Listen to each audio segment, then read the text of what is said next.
You said Venezuela wants to talk. What do you mean? Venezuela would like to talk. What does it mean? You tell me. Do you want to talk to them? I'll talk to anyone, I'll talk to you, right? I'll talk to anyone and see what happens.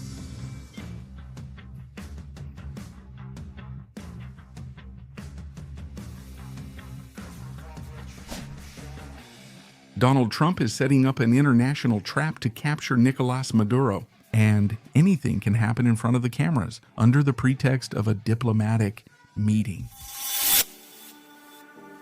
The clear strategy: attract the Venezuelan dictator out of his territory, where his protection network is weaker, and carry out a surgical operation with American special forces.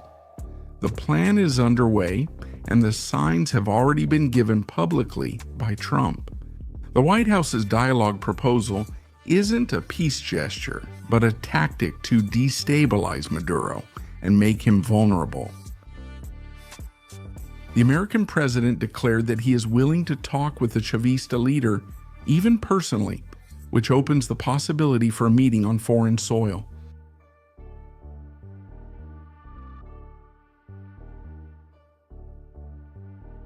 Countries like Mexico, Cuba, Turkey, and even Brazil are being considered as the stage for this meeting, each with its own risks and strategic advantages.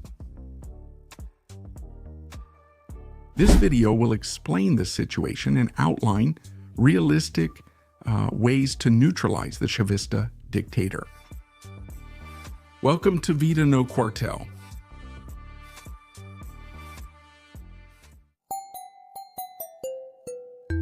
Maduro, pressured by sanctions and diplomatic isolation, may see in this invitation from Trump an opportunity for international rehabilitation.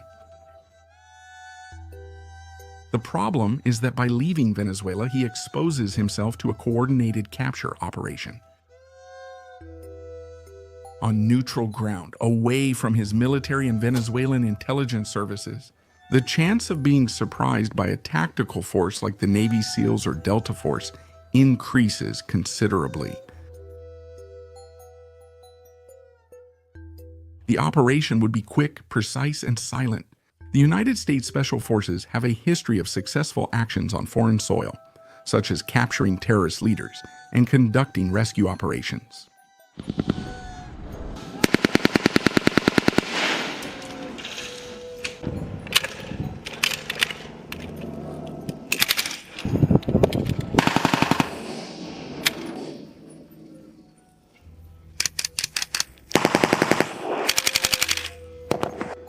Supported logistically by the Southern Command, already stationed in the Caribbean Sea. The mission could be carried out in minutes, neutralizing Maduro and his security team before any reaction was possible. The political impact of such a capture would be devastating for the Chavista regime.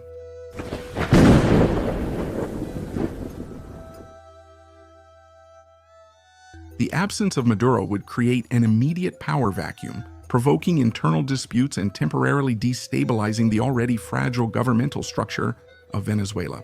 Edmundo González Urrutia, the de facto elected president, should theoretically lead this.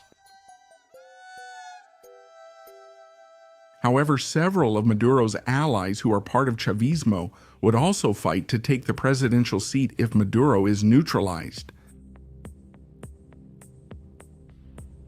Maduro, aware of the risks, has boosted his personal security and tightened control over his generals by raising salaries and offering positions at the state oil company Petróleos de Venezuela, Sociedad Anónima.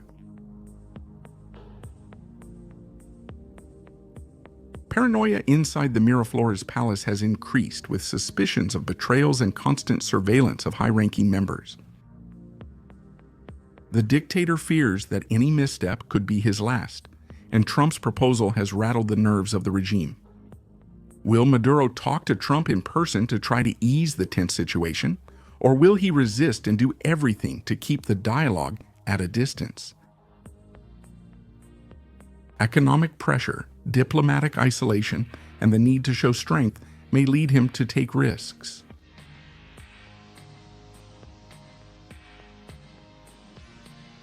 Going to the United States is unlikely but possible.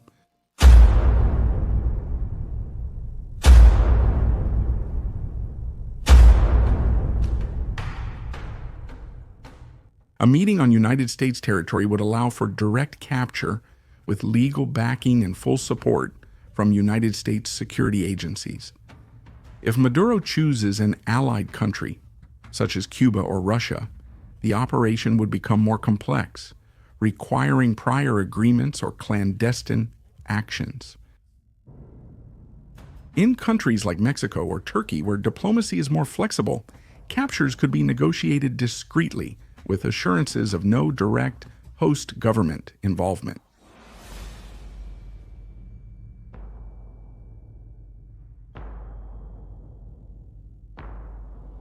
If this possible meeting were to take place in Brazil, the risk of the current Brazilian president involving the Army, Navy, and Air Force in defense of Maduro is real.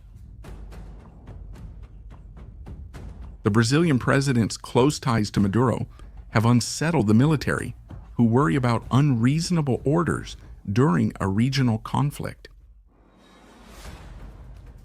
The institutional neutrality of the armed forces is at stake, and any involvement on the side of Venezuela under the rule of Chavismo could jeopardize decades of cooperation with the United States. The Southern Command, already strategically positioned in the Caribbean Sea, is ready to act. Warships, reconnaissance aircraft, and elite troops like the Marine Raiders are just waiting for presidential authorization to begin the operation. The military presence signals the United States is ready for any developments.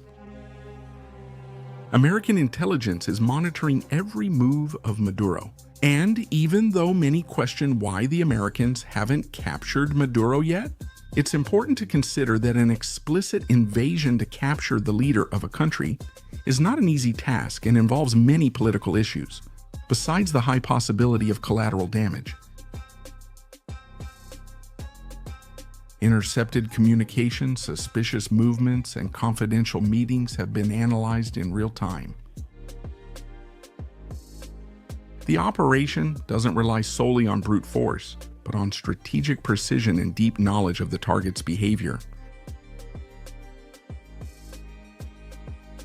The United States has already set the trap, and the invitation made by Trump only reinforces that the geopolitical board is in turmoil.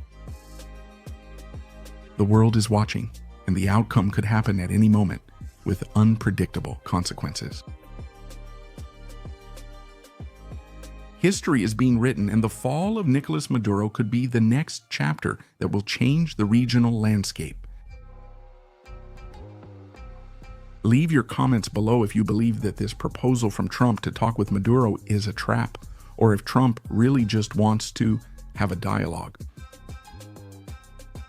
The link to talk to Ludmilla and start creating your online business today will be in the description and in the pinned comment. At Life in the Barracks, you stay updated on everything in the military world. Leave your like, subscribe, and watch one of the videos appearing on your screen. Forward combatants, until next time,